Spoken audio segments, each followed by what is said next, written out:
Hi, എല്ലാവർക്കും സ്വാഗതം. ഇന്നത്തെ നമ്മുടെ വീഡിയോ നമ്മുടെ പച്ചമുളക് കൃഷിയെ പറ്റിയിട്ടാണ് കേട്ടോ. അപ്പോൾ നമ്മുടെ പച്ചമുളക് ഇതേപോലെ ഇതിപ്പോൾ എൻ്റെ കുറച്ച് നാളുകളായ പച്ചമുളകാണ്. പക്ഷേ എനിക്കിപ്പോഴും അത്യാവശ്യം നല്ല രീതിയിൽ മുളക് കിട്ടിക്കൊണ്ടിരിക്കുന്നുണ്ട് കേട്ടോ. എൻ്റെ അടുത്തൊരു 7 തരം മുളകുണ്ട്. ചിലത് ഇത് നമ്മുടെ വെള്ള കാന്താരി മുളകാണ്. ഇത് കണ്ടോ, ബുള്ളറ്റ് മുളക്, നമ്മൾ കൊണ്ടാട്ടം മുളക് എന്നൊക്കെ പറയും, ബുള്ളറ്റ് മുളകെന്നും പറയും. ആ മുളകാണ് കേട്ടോ ഇത്, കണ്ടോ.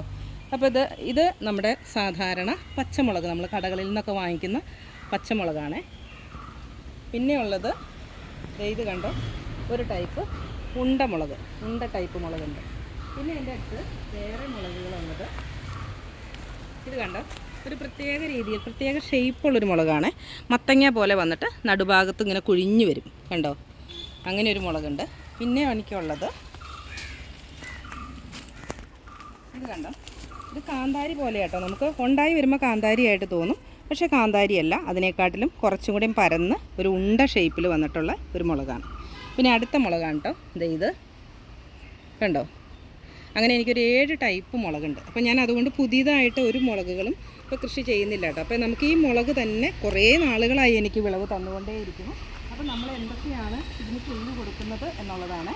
അപ്പോൾ നമ്മൾ ഈ വെള്ളീച്ച ശല്യമൊക്കെ ഇല്ലാതിരിക്കാൻ വേണ്ടിയിട്ട് നമുക്കിപ്പോൾ ഈ മഴ മാറിക്കഴിഞ്ഞാൽ മുളകുകൾക്ക് വരുന്ന ഏറ്റവും വലിയ പ്രശ്നമാണ് വെള്ളീച്ച ശല്യം. അപ്പോൾ നമ്മൾ എല്ലാ ആഴ്ചയിലും വേപ്പെണ്ണ വെളുത്തുള്ളി മിശ്രിതം സ്പ്രേ ചെയ്ത് കൊടുക്കുകയാണെന്നുണ്ടെങ്കിൽ ഒരു പരിധി വരെ നമുക്കിത് മാറ്റാനായിട്ട് പറ്റും. അല്ലെങ്കിൽ നമുക്ക് അതിൽ നിൽക്കാതെ ആയി കഴിഞ്ഞ് കഴിഞ്ഞാൽ പിന്നെ ബിവേറിയ പോലെയുള്ള കീടനാശിനികൾ ചെയ്ത് കൊടുക്കേണ്ടി വരും. ഇപ്പോൾ ജൈവ കീടനാശിനിയാണ് നമുക്ക് ബിവേറിയ വളം വാങ്ങിക്കുന്ന കടകളിലൊക്കെ കിട്ടും. കൂടുതലായി കഴിഞ്ഞാൽ നമ്മൾ അങ്ങനെ ചെയ്ത് കൊടുക്കണം കേട്ടോ. പിന്നെ വളരെ കുറച്ചൊക്കെ നമുക്ക് ഉള്ളൂ എന്നുണ്ടെങ്കിൽ ഈ വേപ്പെണ്ണ വെളുത്തുള്ളി മിശ്രിതത്തിൽ അങ്ങോട്ട് മാറിപ്പോക്കോളും. പിന്നെയെന്ന് വെച്ചാൽ നല്ല രീതിയിൽ നനച്ചു കൊടുക്കുക. ഞാനിപ്പോൾ ക്യാനുകളിൽ നടന്നതുകൊണ്ട് നമുക്ക് എല്ലാ ദിവസവും നനച്ചു കൊടുക്കണം. താഴെയാണെന്നുണ്ടെങ്കിൽ നമ്മളിപ്പോൾ ഒന്നിടവിട്ട ദിവസങ്ങൾ നനച്ചു കൊടുത്താലും മതി.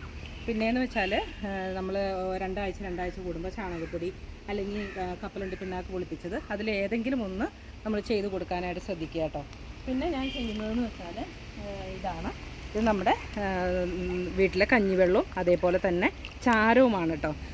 ഈ കൊടികൾ ഇതിൽ വരുന്ന പ്രാണികൾക്കും നമ്മളിത് ഇതുപോലെ തളിച്ചു കൊടുത്തു കഴിഞ്ഞാൽ ഒരു പരിധിവരെ ഈ പ്രാണികളുടെ ശല്യങ്ങളും നമ്മുടെ പച്ചമുളകിൽ അല്ലെങ്കിൽ എല്ലാ തരം മുളകുകളിലും വ്യത്യാസം വരും കേട്ടോ. പിന്നെ ഇത് നമ്മൾ ഇതുപോലെ എടുത്തിട്ട് നന്നായിട്ട് നേർപ്പിച്ചിട്ട് ഇതിൻ്റെ ചുവട്ടിലും ഒഴിച്ചു കൊടുക്കുന്നത് പൂക്കളുണ്ടാകാനും പൂക്കൾ കൊഴിഞ്ഞു പോവാതിരിക്കാനും വളരെ നല്ലതാണ് കേട്ടോ. അപ്പോൾ ഇതുപോലെ നമുക്ക് ചുവട്ടിലോട്ട് നേരെ ഒഴിച്ചു കൊടുക്കാം. അപ്പോൾ ഈ പച്ചമുളകിൽ വരുന്ന കീടങ്ങളും ഒരു പരിധിവരെ കുറയും. അതേപോലെ തന്നെ ഈ പൂക്കളൊന്നും ചാടി പോവാതിരിക്കും. വളരെ നല്ലതാണ് ചാരവും അതേപോലെ തന്നെ നമ്മുടെ കഞ്ഞിവെള്ളവും കൂടി വളരെ നേർപ്പിച്ച്, ഇത് കണ്ടോ, ഇതേപോലെ നല്ല രീതിയിൽ നേർപ്പിച്ചിട്ട് വേണം ഒഴിച്ചു കൊടുക്കാനായിട്ട്. അല്ലാണ്ട് കട്ടിയായിട്ടുള്ള കഞ്ഞിവെള്ളത്തിലേക്ക് ഒരിക്കലും ഇത് ചെയ്ത് കൊടുക്കരുത്. നമ്മുടെ മണ്ണ് കട്ടിയായി പോവും. പിന്നെ എയർ സർക്കുലേഷൻ ഇല്ലാതെ നമ്മുടെ ചെടി മഞ്ഞ കളറിലായിട്ട് വന്നിട്ട് നശിച്ചു പോകും.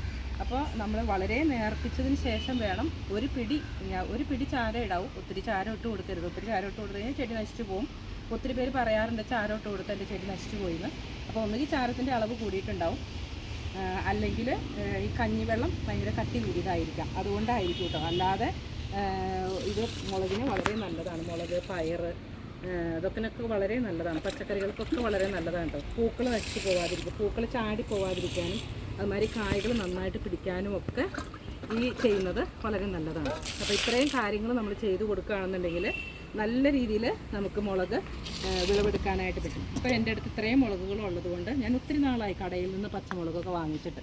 അപ്പോൾ പച്ചമുളക് എനിക്ക് ഒരിക്കലും വാങ്ങിക്കേണ്ടി വരാറില്ല. അപ്പോൾ നിങ്ങളും ഇതേപോലെ ഒരു 4-5 കട മുളക് വെച്ചാൽ ഒരു തരം മുളക് നട്ടു കൊടുത്താൽ നമുക്ക് കാണാനുള്ള ഇഷ്ടം കൊണ്ടാണ് കേട്ടോ.